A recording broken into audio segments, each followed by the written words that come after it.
talaga ng bahay. Kasi malalim pa yung tubig. Ayan. Malalim. Malalim kasi sila. Malalim yung tubig. Biglang gusto pa silang ulan. Kaya yung bungatan na estero, marami. Kaya ayan po yung nangyari. Wala na itong bagyo, pero ginawa pa rin dito kung sobrang lakas ng ulan. Ano lang itong gabi. Ano ito?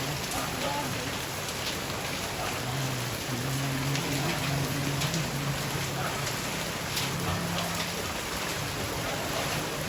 Mawawalan tayo ng siguro sa mga baba. Pinasok na tayo ng buhay. Bilis lang yung bato. Oo, bilis. Bigla lang eh. Wala nang bagyo, no? Kaya lang, thunderstorm yun. Yan ba ka? Hindi yung bagyo, umalis na eh.